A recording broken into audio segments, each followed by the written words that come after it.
Hey everyone, how's it going? Let's see here. What we got? There we go. Little Gilmore style stuff today. I was feeling in the Gilmore mood. I got the Gilmore guitar out. I got the Spark amp cranked up. Just all I did was go to I typed in David Gilmour and went and found the preset. And I went through about 15 of them. It's the first 15. Not so great. High E strings going out to a little bit there. How's it going, everybody? Cooper's here. Hey, Cooper. Is this the Cooper who I think it is? Good to see you, man. Dean. Hi, Dean. How you doing this afternoon? David's here. Everybody's filing in. Great to see you. How's everybody doing today? We got a hot one coming out weather-wise here today. Not hot anywhere, any other way. And we're going to be talking about open position chords. How important those initial shapes that we've learned early on. If you listen to the podcast today, we talked about that. The first chords that you learn. In anything, when you learn stuff for the first time, you just assume that it's kiddie stuff. You know what I mean? It's the kind of stuff that, I'm doing this now, but later on I'll move on to some other stuff, and you do move on to other things. But with guitar, I'll tell you, those initial chords, the E minors, the G majors, D, the what I do. That's a lick I use all the time, and it's just a D major shape. I talked about that in the podcast today. Hey, Kevin's here. Hi, Kevin. How are you doing today? Good to see you. We got everybody's coming in a little bit at a time, and that's cool. That's more time for us to hang out together before everybody gets in here. We are going live today in a number of places. We haven't started Instagram yet. In this StreamYard that I'm using here, I can go to Facebook. I've got 3 different Facebook streams going on right now. I've got a Twitter stream. I've got a let's see what else. Twitch. We started doing Twitch yesterday. I think we had 1 person view on Twitch, but that's all right. It's the first day. That's a win. That's a win.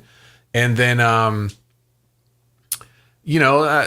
all the regular other places too. So I think I'm going to have to set up an actual different phone to record and somehow get the audio from the board into the phone. I'm going to have to split maybe my my earbud signal, split that into the phone. So we'll be adding that as we go. But we got a lot of streams going out.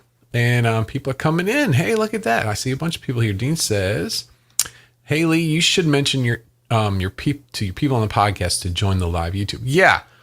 I've been thinking about this a lot, and I always like to kind of throw this stuff out there and see what your opinions are. Since now I'm going daily, and I'm thinking about continuing that after. Depending on how it goes, but it would be great if I could continue to do that after this 30 days. And one of the things I'll be asking this week, and Dean's already seen it from if anyone's gone into the questions, there's a link in the description in this video for the questions for the week. I've got all the questions that I'm asking for the week right there. You can just, takes a minute. You can go through and just let me know what you think. On Monday, I think I'm going to go through all of the questions and all the answers and on a podcast and just really incorporate everybody that day. But one of the things is the YouTube channel name. So it's Play Guitar Podcast, and I tried for a long time to just do the audio podcast and this together. It's just not the same audience. It's very different. I like live for the YouTube channel better. So I was thinking about having them be complementary, and kind of like what we're doing right now. So we have a theme that we go into in depth on the audio podcast, and maybe the next step would be at 2:00. Head on over to YouTube, and then I'll demonstrate it, or something that's more than the next step in the process would be checking it out this week. So yeah, that's a great idea, Dean. Something I'm thinking about too. And one of my ideas was that the Play Guitar Podcast. As soon as you write podcast on a YouTube channel, I don't know that it fits so good. But maybe it'd be Play Guitar Live. So Play Guitar Podcast in the morning, and then Play Guitar Live in the afternoon. It's an idea. Just let me know what you think. How that sits with you. We're going to talk a little bit about caged today, and if you want to share your opinions on the caged system,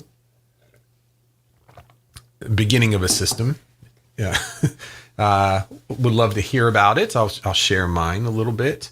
And the question for today is, what do you like to do to open position chords to make them your own? I always get that when I'm in a lesson or something like that. I need to check this tuning. It's going to drive me nuts. Let's see here. I'm loving the tuner in the app now for the Spark. I just wish it had a loop pedal on it.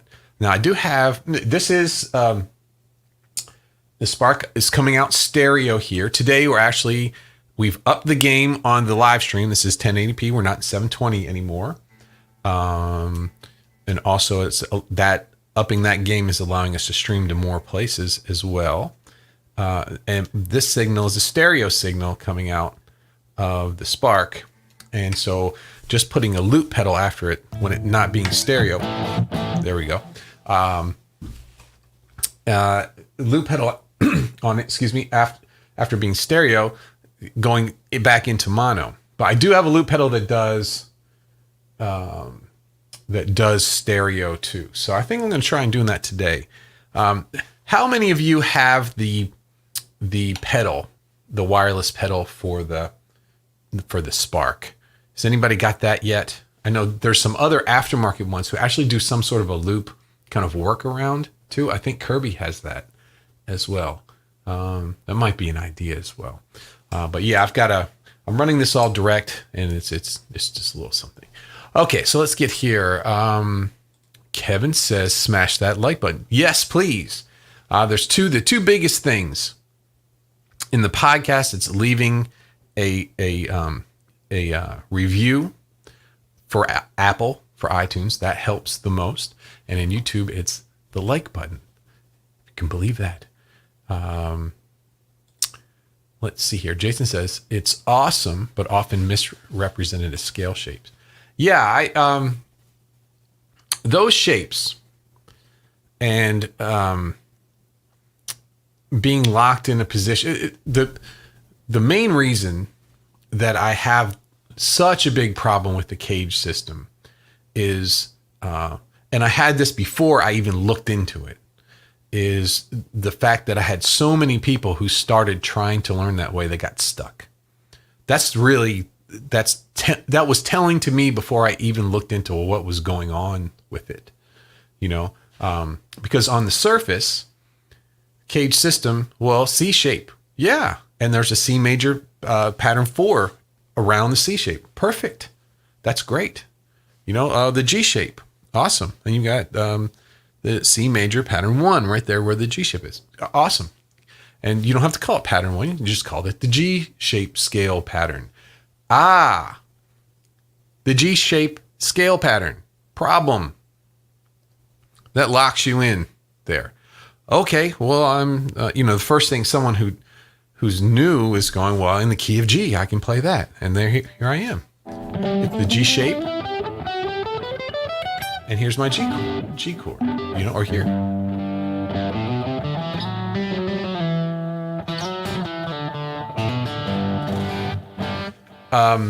And they get locked in to one place on the guitar doing something, and it doesn't fit in all of the songs that they're starting to learn.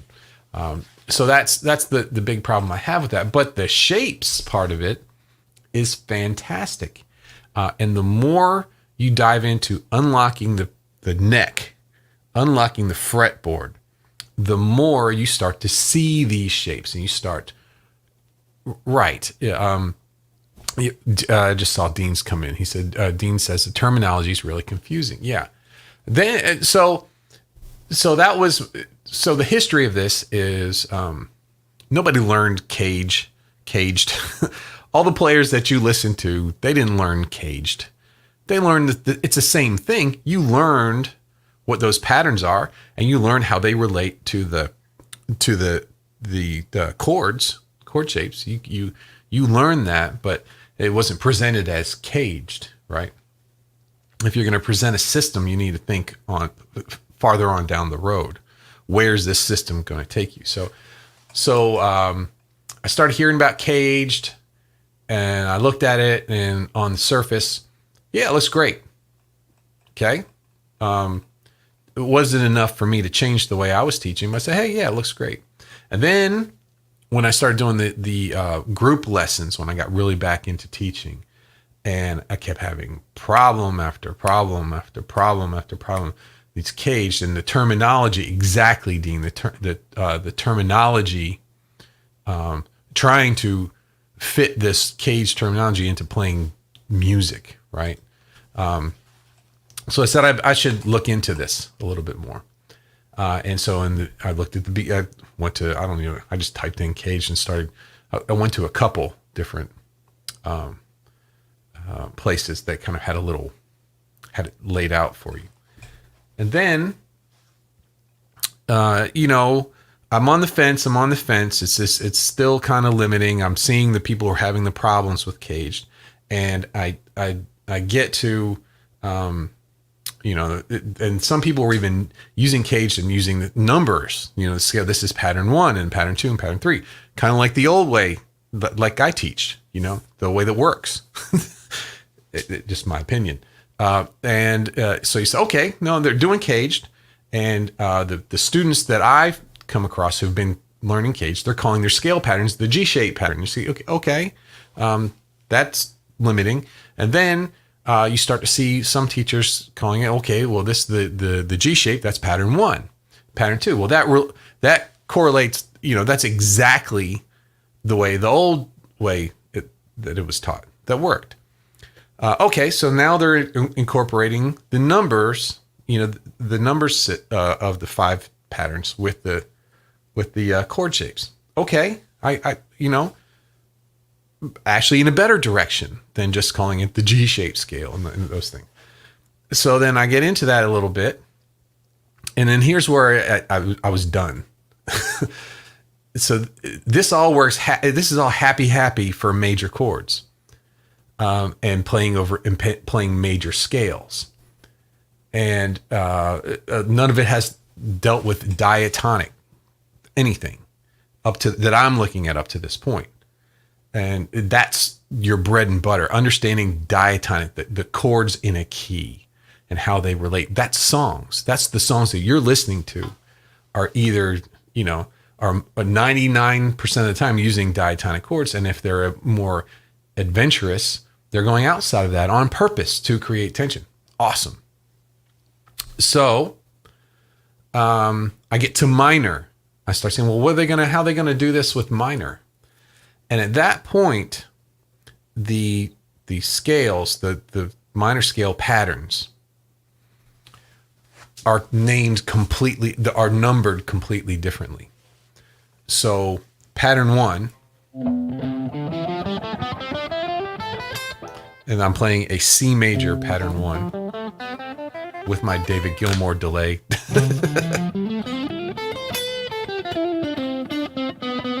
Let me switch over here. So,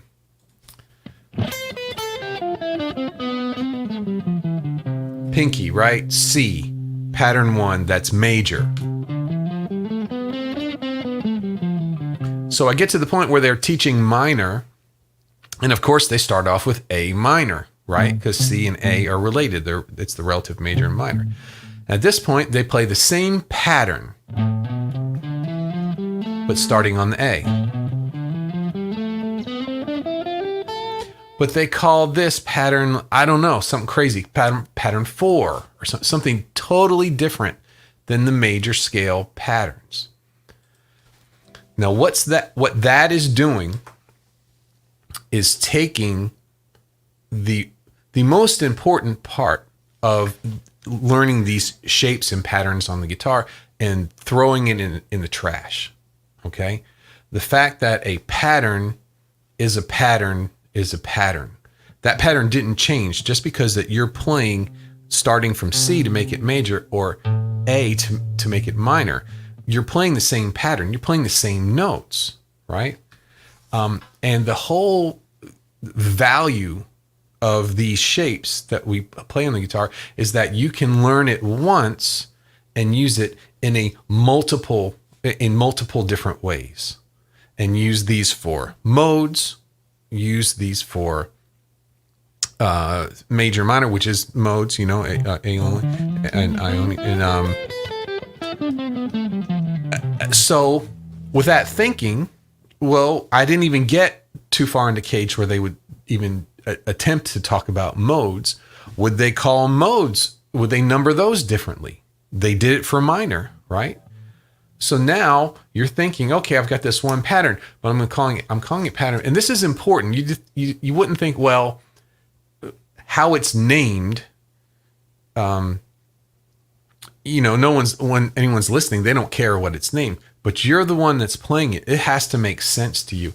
And we're playing music that's going like this. And you have to make decisions like this, right? Decision, quick. Oh, here comes the next measure. Bam. You have to be on it. So just dropped my pick again.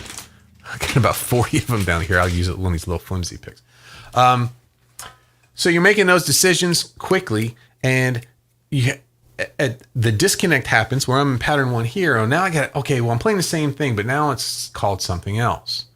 And if I use it in a different way, now it's called something else. And everything changes. And the beauty of the guitar neck, of the fretboard, is that we can take very simple things and get lots from them. And that's playing music, right? So to me, from what I saw, granted, I didn't go into how every guitar teacher teaches caged. They may change it to suit the way that they play it. But this is my strong opinion about this. And I'm in a nice position. I'm in a very, because of my age, I'm in a great position. I'm still, still getting it done, right? But I'm old enough that I was on the end of the old way of teaching. I was taught the old way. And then I was playing the music, 90s, 2000s, and in 2010, in the beginning of 2010, before my daughter was born, right when my daughter was born. So I was out there playing this music, teaching, doing all those things. And so I'm, functioning during the change, where it's the 5 pattern system, which is what I will always teach. Why? Because it works. Doesn't it work, Dean? It's working for Dean, right? Kevin, isn't it working, right? So these are things that are working. We're not stuck in the rut. You can see easily ahead what we're going to be doing with these things. So these shapes, the caged shapes, 100% important. They are, they are our mental idea. We string these shapes together to create songs on the guitar. For guitar players, they're very, very important. Just like tablature is important. All the things that we're talking about this week, these are basics. And my thought with this is, in the academy, I teach you how to do it, right? On the outreach, right? The podcasts and these things, I tell you why they work, why these are things that you would want to do. Because I'm putting you first. It's much more important. All this stuff that I'm worried about and trying to build this stuff and like that, that's second. I went into this first. I want to show people are getting results, and I'm seeing it week in and week out, week in, week. Is it the coolest thing? Is it the newest thing? No, it's the stuff that's worked forever. This works. And why do you get rid of something that works better than something new? Because to me, caged, this turned into a caged rant for me today.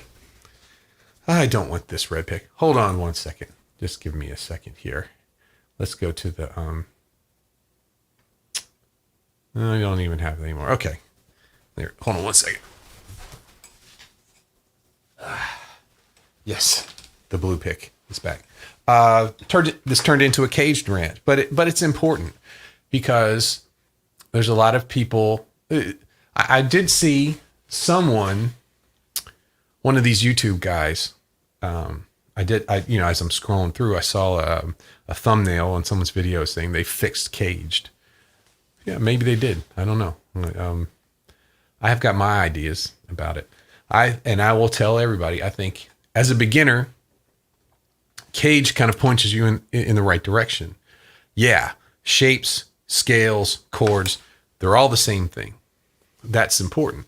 It just, it was like somebody did it who never taught someone past beginner, and to me, I want to take someone who's a beginner. I want to do two things. I want to fix people's problems who've been playing for a long time and it's not working out. And I want to take people who are just starting from the guitar, and I want to save them this frustration problem, because playing the guitar has done everything for me. All of the places I've traveled, it's because of this. Met my wife because of this. Every important part of my life revolved around the guitar. It's been wonderful. And if you quit because it's so difficult to play, and the guitar's not difficult, it's just not obvious. And you've heard me say that a million times, but it is the truest thing that I say. The guitar is not a difficult thing. I have seen people who were when I went to University of the Arts in my class there. I've seen some people who are not who are not people who excelled at a whole lot in life, who excelled at the guitar because they were taught the narrow path. They were taught the right way to do things, and were smart enough not to get distracted and try also just focus on this for right now, and we'll use this as a building block. So these are important. These shapes are important. Arpeggios. We'll talk about arpeggios. How's everybody with their arpeggios today? We've got Michael's here. Hi, Michael. Sorry I didn't put that up. I was in the middle of getting upset about Caged, like I do from time to time. Kevin says, I feel like I still don't fully understand the whole Cage thing. It boils down to these shapes and these scale patterns are together. That's really what it boils down to. And someone said, hey, this is kind of neat. We have the C shape, and then we can they start it with chords, right? So here's my C shape, right? Well, where's another C? Well, the another C's right here. But that looks like what? It looks like an A, right? Well, where's my next C shape? Well, here's my next C shape is right here. So there's my other chord. And I think the thinking of it came from a capo, right? Oh, okay. When I'm playing open C, well, I want to play that C, but I want it to play higher. If I put the capo at the third fret, what do I play? I play an A chord at the third fret. There's my C. Then what if I did it at the fifth fret? If I played a G chord here with the capo at the fifth fret, that's my C, another C, but it looks like a G here. Okay, right. And so then here at the eighth fret, if I put the capo, if I play what looks like an E chord, it comes out a C. So I've got C, C, C, C. Now we're here. That was the E shape. Now our last one is if I go to the 10th fret and use a capo and make a D chord, what looks like my D chord in open position, that's another C. So I went from a C shape to an A shape to a G shape to an E shape to a D shape. Caged. Isn't that neat? It says caged. It's something that we can remember. All of those things are good. Next, they go, well, there's a scale pattern here. So in my G shape, pattern 1, I'm calling it pattern 1. Sometimes they call it pattern 1, sometimes they don't. Well, it always happens right here where the G shape is. Always. So if you play pattern 1, major, with the pinky, and play every other note, you're going to get an arpeggio that looks like the G. So it creates areas of the guitar that are centered around basic chords. These shapes that we do, right? It creates areas of the guitar and it associates a scale to that. And up till what I said right there, fantastic. But now, what have you done? You've taken some people who are learning this, who aren't teaching this, who are learning this, and they say, oh, okay, well, here's my G shape and pattern 1, or sometimes they call it the G scale, G shape scale, right? Well, whenever I'm in the key of G, and I want to have a scale, I'm just going to go there and I'll have my scale. And they will. They'll have their G scale. Or C, I'm sorry, C scale with the G shape, right? Pattern 1 there. And you'll get that scale and it'll work. The problem is it only goes to here and it only goes that low. There's a whole rest of the neck of the guitar and it puts you stuck in a place. It gives you what I call garage sale guitar. You know what a garage sale guitar is? It's all the frets are worn down in one place. I love those. Rip those frets out because the other ones you haven't been touched. You can put brand new frets in and they'll all be nice and level, right? So Dean, that was a thumbs up from before. Thanks, Dean, Michael. And Kevin says that helps. Yeah, that's all it is. And because caged, I don't know, kind of rolls off the tongue or it's memorable, right? And it worked up to that point. They've tried to make whole systems out of it. And so this is where, I'm sure it's branched out because if you're trying to really help somebody play anything more than major chords and soloing or play melodies or bass lines or anything over the neck, that's when it starts to fall apart. And then, so you all know that I don't call this C major at the 5th fret. I call this pattern 1, right? Now, if I was playing D Dorian,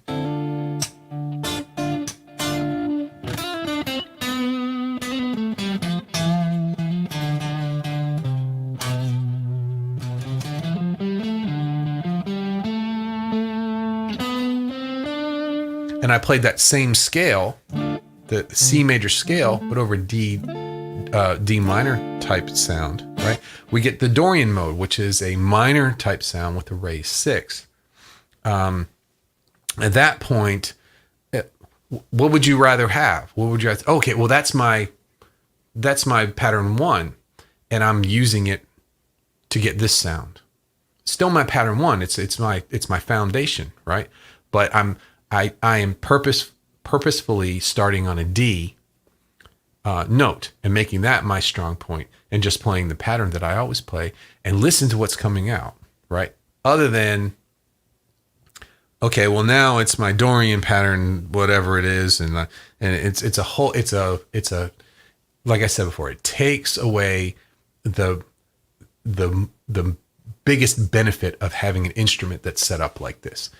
The fact that you can take patterns and slide them around and you don't have to worry about how many sharps or flats are in a key. That's one thing when people who come from playing saxophone or come from playing piano or come from any other instrument, when they come to guitar or bass and they start realizing, hey, if I learn this one pattern and I know that it starts on this note, I can shift it anywhere.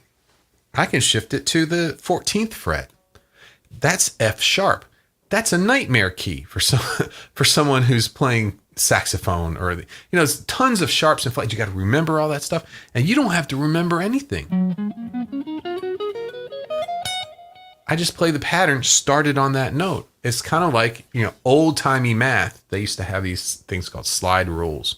It was basically a piece of wood with holes cut out of it, and then a sheet of numbers underneath. And if you needed to know a certain relationship between one number and another, you'd put that number under one of the holes, and then all the other things would come out for you. So it's kind of the same thing. It all makes it takes the having to figure every little thing out, every little sharp or flat out, and gets you getting a sound playing music without having to deep dive into it.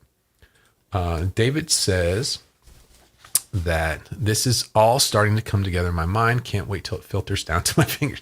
Yeah, well, that's how it works. That's how it works. And and going forward in this guitar journey, right? The key is to not just fill your mind up with understanding is to bring your guitar playing with it. There's a lot of people that understand how music works, but it doesn't show in their playing because it's the theory thing we talked about the other day. They keep learning theory and learning theory and learning theory and learning theory. Oh, I understand it. I understand what he's playing. I understand. Well, play me some of it. This is Play Guitar Podcast, not Understand Guitar Podcast. It's the Understand Guitar Podcast. We're going to take these concepts and we're going to apply them to the guitar. And then you'll be dangerous. Then you'll be able to be in a band situation and you'll know what the bass player's playing. You'll know what the other guitar player's playing. You'll know, you can see it, hear it, and you can reproduce it on your guitar like that. You ever see one of those jams where they'll get famous guitar players and they're all Jason said, "It's me. I'm that guy." Right? Yeah. See, I don't want that for you. I want you to I want you to kill it. You know what I mean? I want you to take these things that will push you forward, and I want you to show it off. Right? That's the one of the things I'm proudest of is I lived in Macon, Georgia for a good part of my life. I taught a lot of guitar there. I taught a lot of guitar players there. And occasionally I'll go back and you go to the clubs, and it's very often I will run into someone who I taught who's out there playing. But this was before the pandemic. The pandemic is messed up this for everyone. But I'll see a lot of people and it makes me feel good. I actually helped someone get to playing, being a player, That's why it's called Play Guitar Podcast. I want you to be a player. I want you to take this stuff and get to the good stuff. The good stuff is living in the song, right? When you're performing a song, that time where you start, between where you start and you stop, it's a different way of living. You're in mid-song, right? That's my favorite place to be, is mid-song. I like being in the song. It's that's what I want for you all. So that's what we're working on here. But so David, just don't ditch the playing part just because it takes more time. It's easy to understand something. It's very difficult to be able to make that part of your own. And that takes the daily stuff, and you're doing it. So just keep at it, man. And I have no, you can tell when someone's worried about someone. I have no worries about you, David. This is all going to come together. Your progress, the point I want to make is that I've taught a lot of guitar players who have not learned as much of you as you do in a longer time. Okay, so you haven't been playing years and years and years and years and years yet and not getting it. You're getting it, and your fingers are just having to keep up. And that's tough when you're first starting. But I'm not worried about you at all. Things are going good. Things are going very good. Okay, so what do you like to do to open position chords to make them your own? You guys could talk about that. A lot of people, you'll see that sticking just to the quarter notes, right? And that's great. If you listen to a bass player, like my favorite bass player is Dusty Hill, who's passed away, the guy from ZZ Top. And he doesn't even play with his first finger. He picks his strings with his second and third finger, one note, and he kind of dances with his bass. And when you look at them, they look like cartoon characters, right? It's ZZ Top going back and forth. But when you listen to any sort of ZZ Top track, there's a real genius to that. The tempo and the fact that they play behind the beat. It's kind of it's got a groove to it. And that is Dusty Hill. He's setting that. So the drums are playing and he's kind of It has this sort of relaxed, but still staying in time kind of feel. Yeah, with chords, there's a lot of things that you could do. Where you place the chord, where you strum the chord, playing a little behind the beat.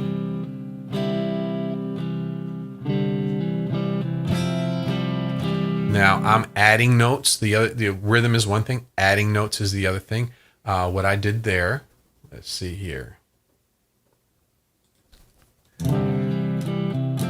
So I'm just using the C major chord. See the hammer-on that I'm doing between the open string and the second fret on the D string. That's D, which is the second in C. Hammering on to the third, which is a chord tone, weak to strong.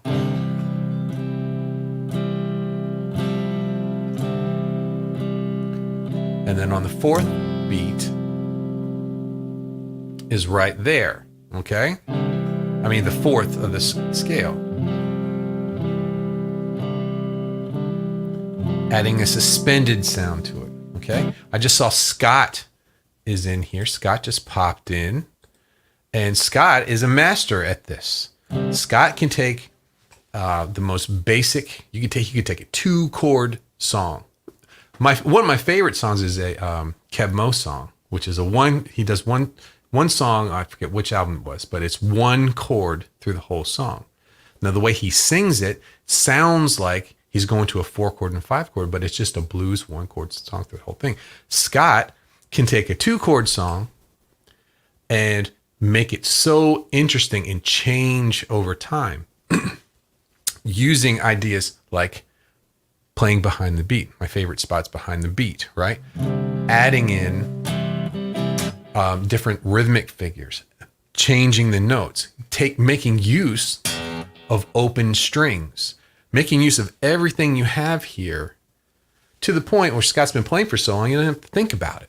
You know, I'll bet if I said, could you play a D chord and just play quarter notes like this? How long before it would drive you crazy? Because your brain's going, I could do something to make this. I could add some spices. I could add some seasoning. Yeah, so there's a lot of fun things that we can do to these open position chords. They're very important. It doesn't matter if you're a rhythm guitar player, a lead guitar player. They're equally as important because melody and harmony are like this. This is a song. You've got melody and harmony over time, right? You've got rhythm, taking everyone from one place in time to another place in time, which is a very powerful thing. You have a lot of control over someone's attention, right? You can take people in a multitude of different ways.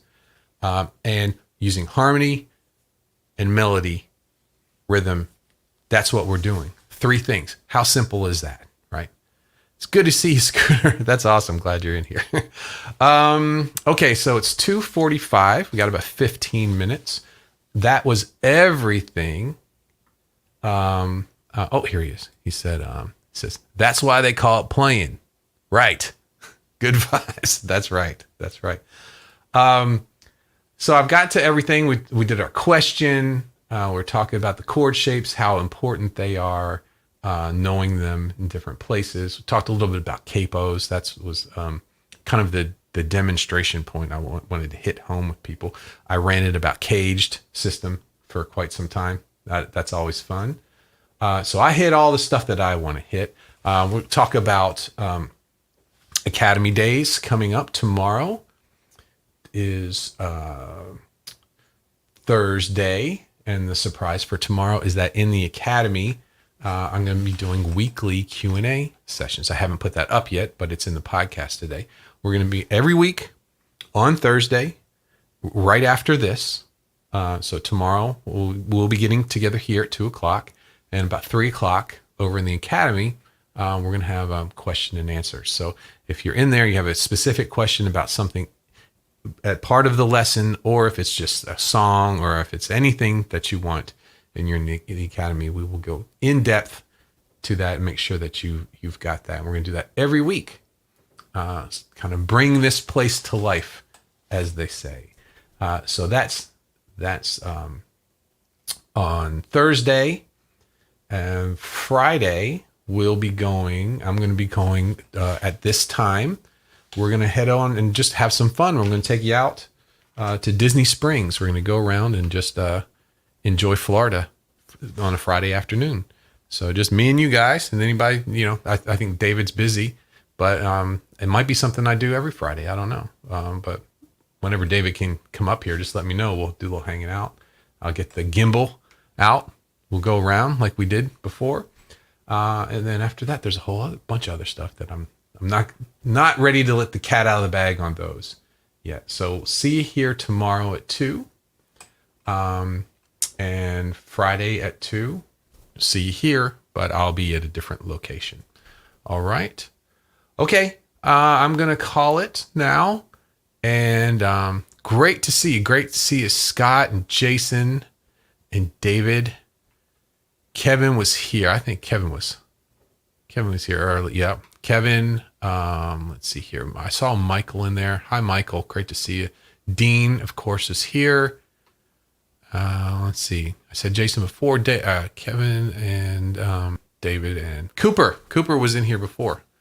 I was hoping that was I used to have a student who was named Cooper. I was hoping that's who it was, but we didn't hear from him.